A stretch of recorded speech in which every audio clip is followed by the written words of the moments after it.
The moment I noticed my friends exchanging those ridiculous little smiles across the restaurant table, I knew they'd done something. My name is Ethan Cole. I was 36 years old, single, and apparently that was enough to convince the people closest to me that my love life had become a community project. The restaurant Natalie had chosen was elegant without being intimidating. Warm pendant lights glowed above dark wooden tables. Soft piano music drifted beneath quiet conversations, and candlelight flickered against polished wine glasses. It should have felt relaxing. Instead, everyone at my table looked like they were waiting for a punchline. Natalie checked the entrance for what had to be the 5th time. The man beside her caught my eye and immediately covered his mouth, pretending to cough. I put down my glass. "What's so funny?" "Nothing," Natalie said far too quickly. Then she smiled. "Just promise you'll stay long enough to meet her." I frowned. Why wouldn't I?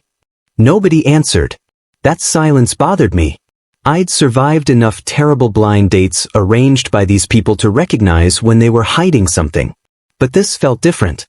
Then I heard one of the men whisper, "He's going to kill us when he finds out." Someone suppressed a laugh. And suddenly I understood. This wasn't just a blind date. I was being set up for a joke. I opened my mouth to demand an explanation. Then the restaurant door opened. A woman stepped inside. Sophie Bennett. 32. Elegant. Beautiful. Composed. She walked toward us, and my confusion only deepened. Natalie introduced us. Sophie sat across from me, but within seconds she noticed the smiles. Her expression changed. She looked directly into my eyes. "Before we waste each other's time, do you actually like children, or did your friends forget to tell you I have one?" Silence. Every smile disappeared. Sophie looked around the table, and I watched the realization reach her. She wasn't just my blind date. She was the joke. She grabbed her handbag. That's what I thought. She started to stand. "Wait." Sophie stopped. I looked at my friends, then back at her. "I think there's something they forgot to tell both of us. Give me 5 minutes." Sophie stopped halfway out of her chair.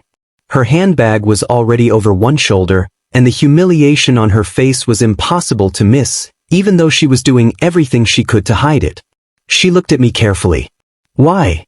"Because I don't think either of us knew what we were walking into tonight." For a second, she said nothing. Then slowly Sophie sat back down. I turned toward Natalie. The smiles were gone now. Was this supposed to be funny? Nobody answered. Natalie stared at her wineglass. "Natalie," she exhaled. "We just thought." Her voice disappeared. "You thought what?" Finally, she looked at me. "We thought when you found out Sophie had a 7-year-old son, you'd immediately make some excuse to leave." I stared at her. Someone farther down the table shifted uncomfortably. Natalie continued. "You've rejected practically everyone we've introduced you to, Ethan. We thought your reaction would be..." She stopped. "Funny." Sophie finished quietly. Nobody answered. That silence said enough. Sophie didn't raise her voice.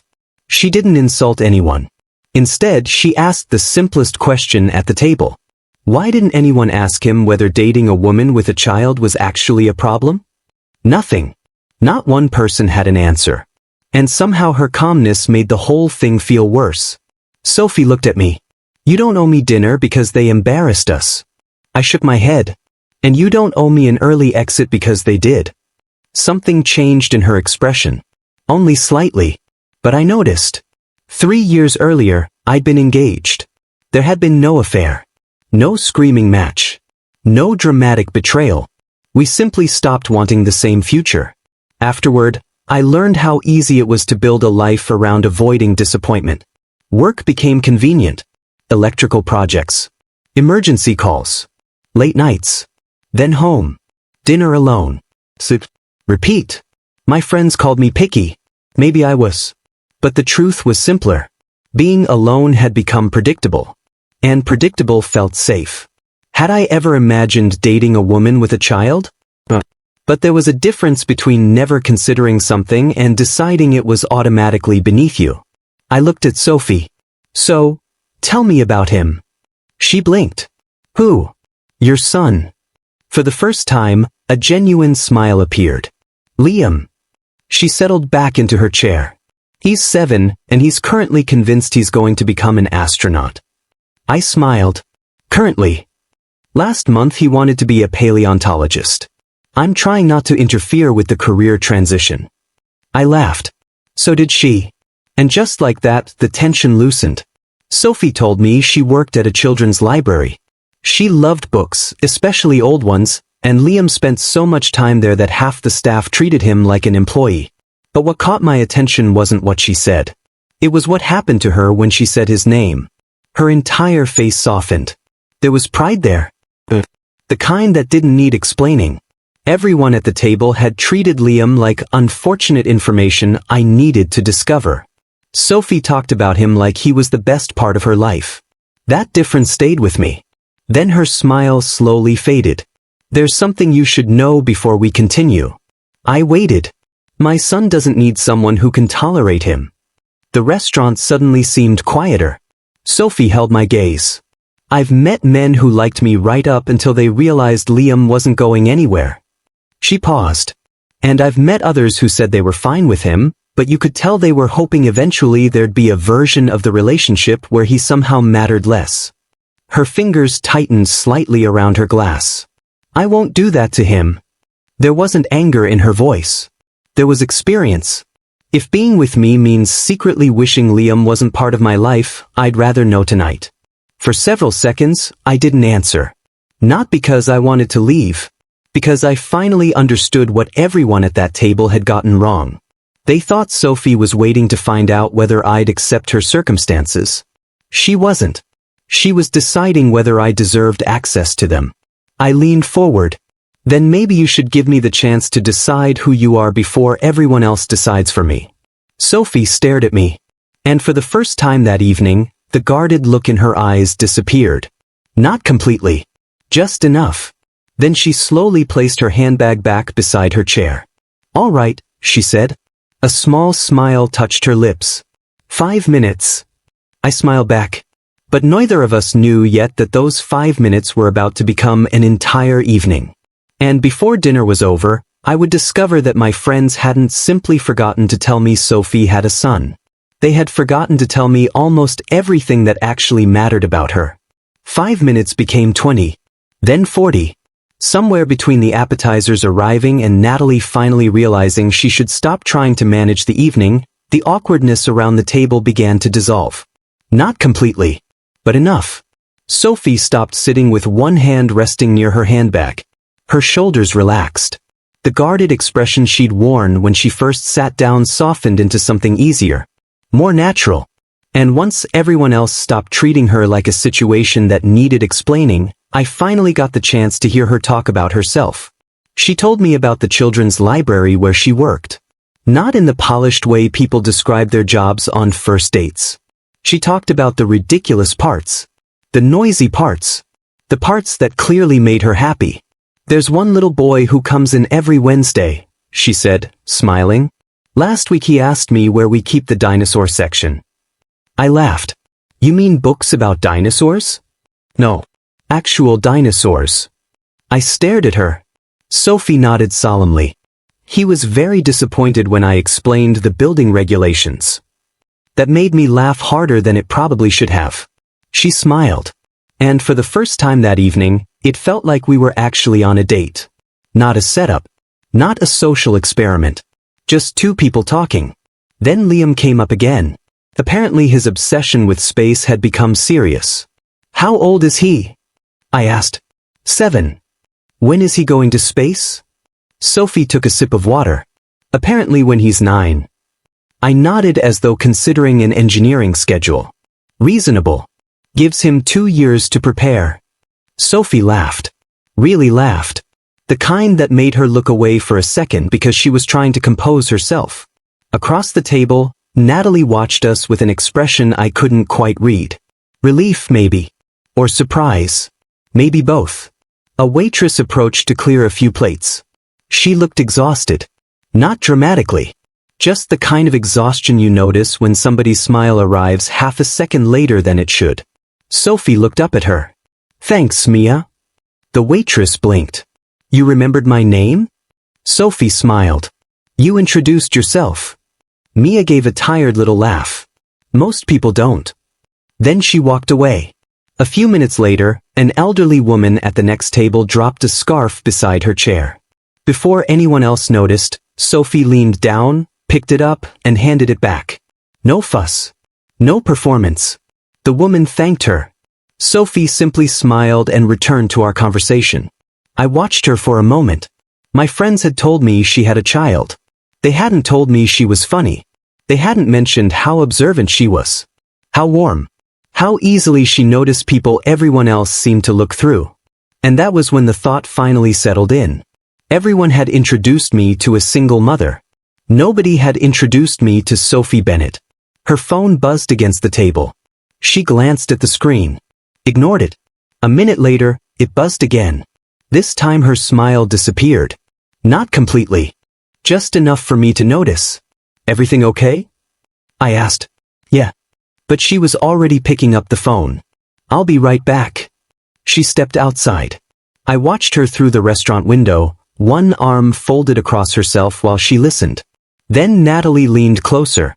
You know, she said quietly, you don't have to keep doing this. I turned.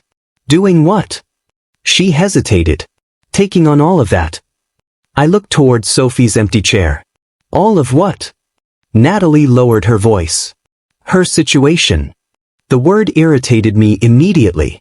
Situation. Not Sophie. Not Liam. Situation. Before I could answer, Sophie came back inside. She looked apologetic. I'm really sorry. What happened? The babysitter has an emergency. I need to go. She started gathering her things. I knew tonight was already awkward enough. I didn't mean to make it worse. You didn't. She paused. I did. No. I stood. You have a son. Something came up. That's not a character flaw. Sophie looked at me. For a second, she seemed unsure what to do with that answer. I walked her outside. The night air was cool, and the city had quieted slightly since we'd gone in. She pulled her coat tighter around herself. I really am sorry. You've apologized 4 times.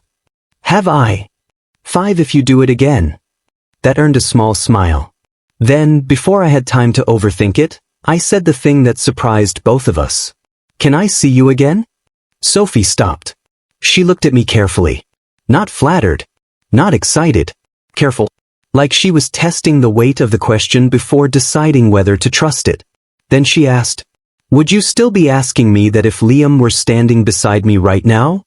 I didn't answer immediately. Not because the answer was no. Because no one had ever asked me to imagine a relationship that way. Not as 2 separate people meeting. But as a life that already existed before I arrived. A life with routines. A child. Responsibilities. History. Sophie watched my face, probably expecting hesitation to become rejection. Finally, I nodded. I think I'd like the opportunity to find out. She didn't smile right away. But something in her expression softened. Then she reached for the car door. Good night, Ethan. Good night, Sophie. She got in. And as I watched the car pull away, one thought followed me back toward the restaurant. I had gone into that evening wondering what my friends hadn't told me about Sophie. Now I was beginning to realize the more important question was something else. How much of her life would she ever trust me enough to see? Over the next several weeks, Sophie and I kept seeing each other. Nothing dramatic. Coffee before work.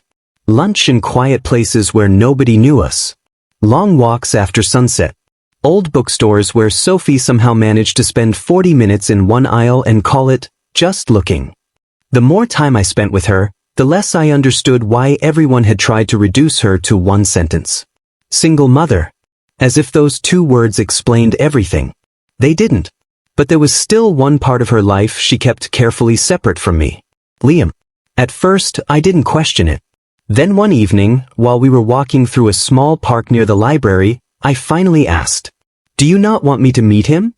Sophie slowed down. It isn't that. Then what is it? She looked toward the path ahead. Adults recover when relationships don't work. I waited. Then she added quietly, children remember who leaves. The words stayed with me. I understood what they meant. At least I thought I did. I didn't realize yet how much history was hiding inside them. A few days later, I stopped by the library to return a book Sophie had insisted I read. She was standing behind the front desk when I walked in. "You actually finished it? I'd like that surprise documented." She laughed.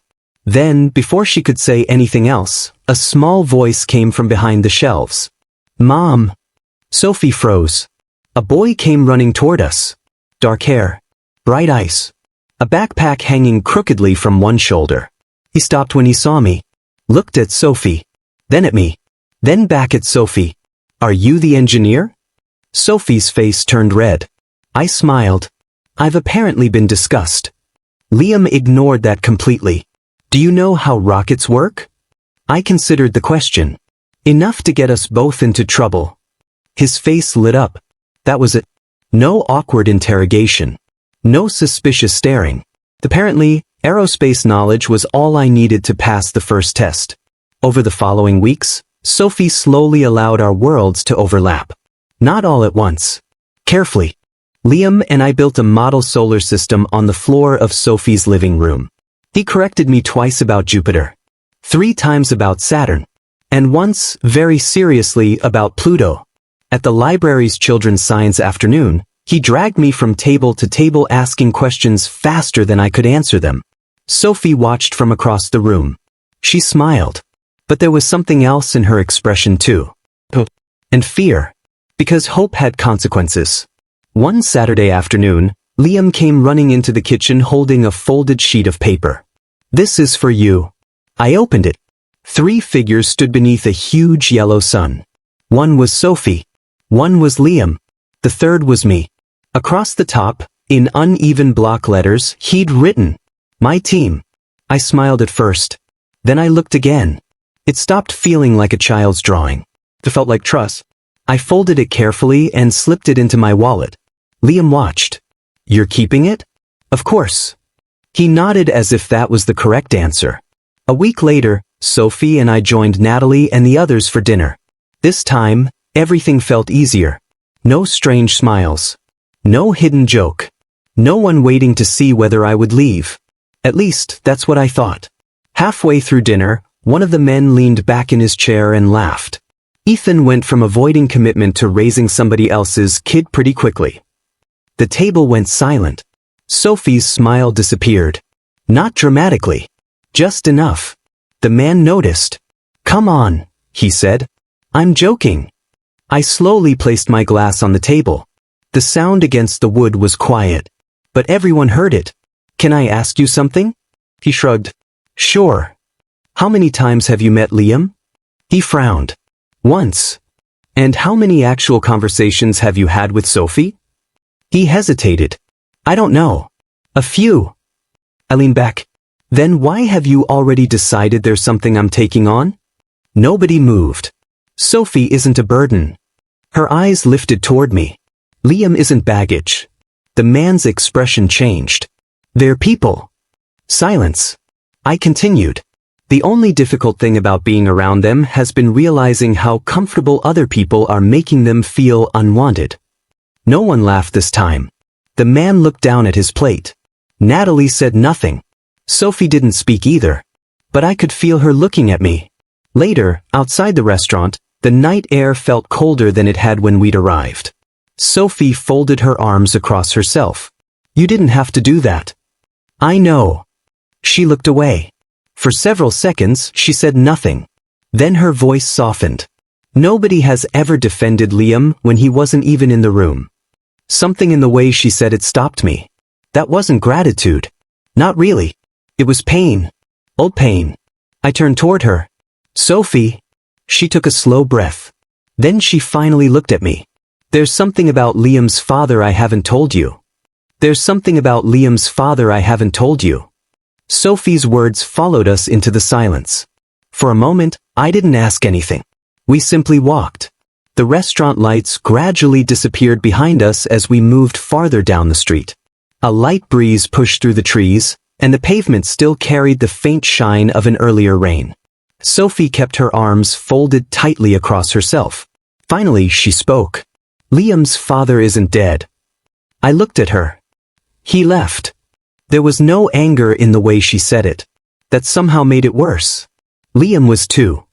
She stared ahead as we walked. At first, I kept telling myself he was confused, that maybe he needed time.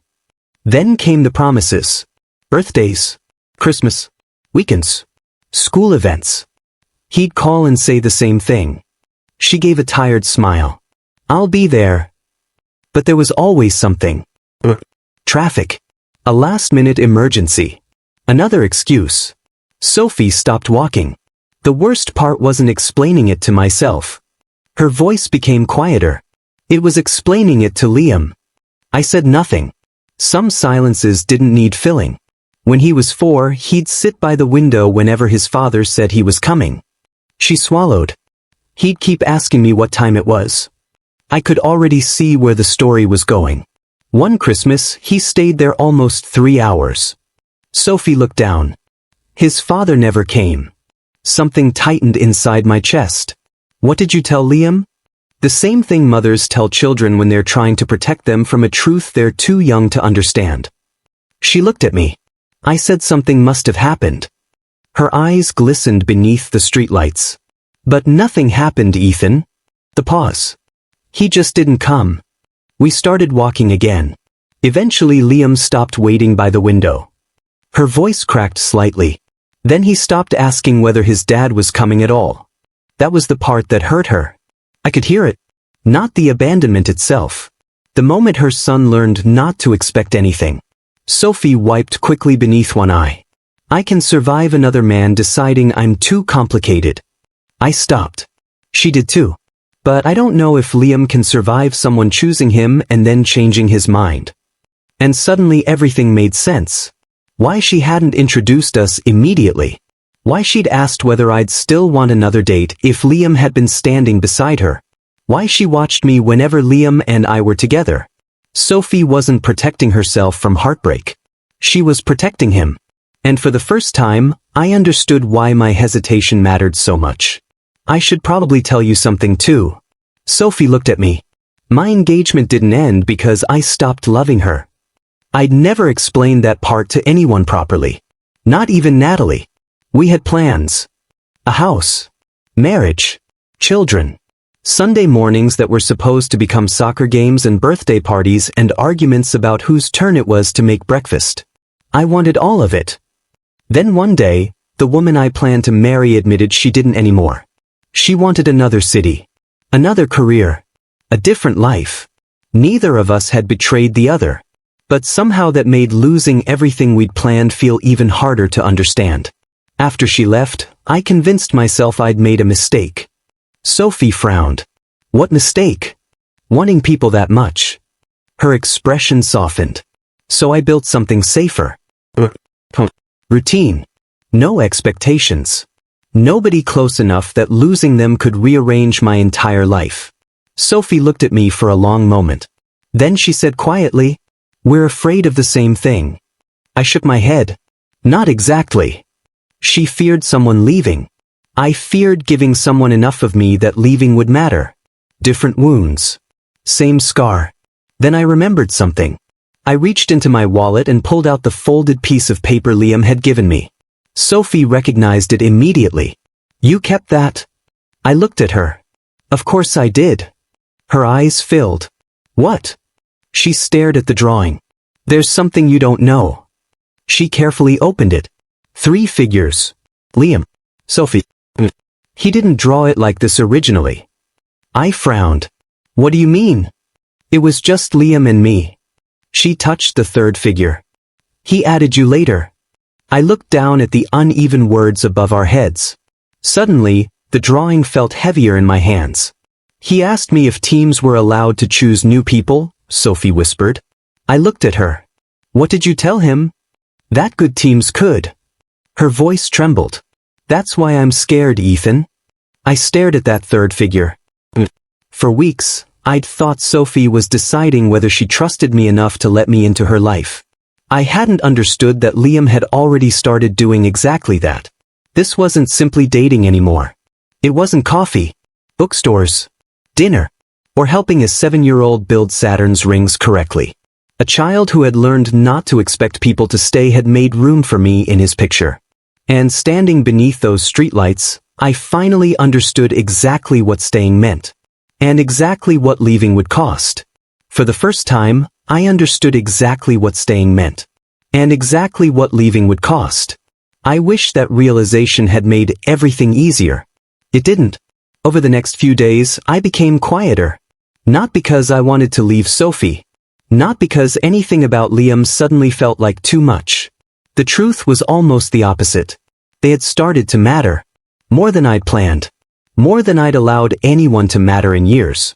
And once I understood that Liam had added me to that drawing after spending years learning not to expect people to stay, every ordinary moment suddenly carried weight. His questions about rockets. The model solar system. The way he shouted my name whenever I walked into the library. None of it felt casual anymore. It felt like trust. And trust frightened me. Sophie noticed. Of course she did. Our messages became shorter. I took longer to answer. One evening, exhausted after work, I went home, sat on the sofa for what I thought would be 5 minutes, and woke several hours later. I hadn't called her. The next morning, there was a message waiting. You don't need to explain. I understand. I stared at it. Then read it again. There was no accusation. No anger. That made it worse. Because suddenly I could see Sophie standing beside that window years earlier, inventing excuses for a man who never arrived. She wasn't waiting for another goodbye. She was leaving first. I called. No answer. That evening, I drove to her apartment. When Sophie opened the door, she looked composed. But her eyes weren't. Ethan. We need to talk. Her gaze dropped. I was holding Liam's drawing. Something shifted in her face. You thought I was leaving. She said nothing. So you decided to make it easier for me. Sophie looked away. I'm not doing this. Doing what? Waiting for someone to slowly disappear. I wasn't disappearing. It felt like it. Her voice trembled. Then the composure finally cracked. I'm tired, Ethan. I didn't interrupt. I'm tired of convincing people we're worth the complication. My chest tightened. You shouldn't have to. But I always do. She looked directly at me. People say they're okay with Liam until being okay with him actually requires something. That isn't what this is. Then what is it? I stepped closer. That's the problem. She frowned. You still think I'm deciding whether you and Liam are worth it. Silence. I'm trying to decide whether I'm good enough to make a promise to your son and actually keep it. Sophie froze. I unfolded the drawing between us. I got scared. Her expression softened slightly. Of Liam? No. Of me? No. I looked at those 3 uneven figures. Of how much I want this. She didn't move. For 3 years, I built a life where losing someone couldn't hurt me because nobody got close enough. I swallowed. Then you showed up. A tear gathered in Sophie's eye. Then Liam showed up. I smiled faintly. With approximately 9,000 questions about rockets. She laughed through the tear. And suddenly my voice wasn't as steady. I want those questions. I looked at her. I want the bookstores. I want your ridiculous library stories. I want Liam correcting me about Saturn. Then quieter. I want you. The silence between us changed. I can't promise I'll never make mistakes. I took her hand. I can't promise this will always be easy. Sophie squeezed my fingers. But I can promise I won't disappear because things become difficult. The first tear slipped down her cheek. And if Liam lets me. I glanced at the drawing. I'd like to keep being part of his team.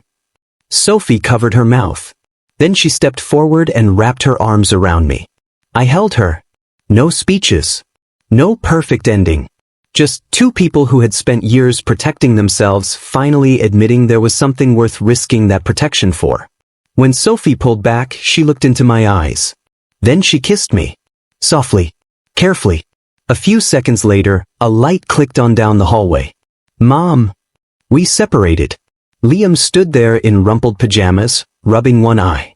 Then he noticed me. Ethan. Hey, buddy. His eyes dropped to the paper. Suddenly he wasn't sleepy anymore. You kept it? I crouched beside him. Of course. Liam stared at me for several seconds. Then he asked quietly, does that mean you're still on the team? I looked at Sophie. Her eyes filled again. Then I turned back to him. If you'll have me. Liam considered the offer with extraordinary seriousness. Finally he nodded. Okay. I smiled. Then his expression became firm. But we still have to build the rocket. I laughed. Deal. Liam smiled and shuffled back toward his bedroom. Sophie slipped her hand into mine. And as we watched him disappear down the hallway, something occurred to me. For years, I'd thought the safest life was one where nobody needed me enough to hurt me. I had been wrong. Because standing there beside Sophie, with Liam's drawing still in my hand, being needed didn't feel like something I wanted to escape anymore. It finally felt like somewhere I wanted to stay. 1 year later, I walked back into the same restaurant where Sophie and I had met. Same warm lights. Same polished tables. Same corner where my friends had once sat exchanging smiles because they thought they knew exactly how the evening would end. Only this time, Sophie was holding my hand. And Liam was walking beside us. Ethan, he whispered urgently. What? Do they have chocolate cake? I looked down at him. That's your first concern? He nodded. Obviously. Sophie laughed. That sound alone reminded me how much had changed. A year earlier, everyone at that table had been waiting for me to reject her. Tonight, nobody was laughing at Sophie. Nobody was whispering. Nobody was waiting for me to leave. Halfway through dinner, Natalie quietly approached her. Sophie. Sophie looked up. I owe you an apology. The table became still. Natalie swallowed. When I introduced you to Ethan, I introduced you as a single mom. Sophie listened. I didn't tell him you were funny, or intelligent, or that you somehow remember everyone's name. A small smile touched Sophie's face. I didn't tell him how much those children at the library love you, or how fiercely you love Liam. Natalie looked down. I reduced everything you are to one thing about your life. Then she admitted the hardest part. Some part of me thought having a child made you less likely to be chosen. She looked at Sophie. I was wrong. Sophie held her gaze. You were. Natalie's face reddened. Then Sophie smiled. But at least you finally figured it out. The tension broke. Later, I noticed Liam drawing beside me. What are you making? He immediately covered the page. Nothing. That looks suspiciously like something. Eventually, he turned it around. 3 people stood in front of a house. Sophie. Liam. I smiled. What happened to Mars? Liam shrugged. Mom says houses are cheaper. The entire table laughed. I looked at Sophie. She reached beneath the table and took my hand. And suddenly I remembered our first night there. My friends had brought me to that restaurant because they thought watching me reject a single mother would be funny. They were waiting for me to discover Sophie had a child. What none of us expected was everything I would discover afterward. I discovered Sophie. I discovered Liam. And somewhere between library visits, unfinished rockets, difficult conversations, and a child's drawing folded carefully inside my wallet, I rediscovered something I'd buried years earlier. The part of me that still wanted a family. I once thought love became safer when there was less to lose. I know better now. Sometimes the person everyone calls too complicated isn't asking you to carry their baggage. They're simply asking whether you're willing to see the life they've fought so hard to protect.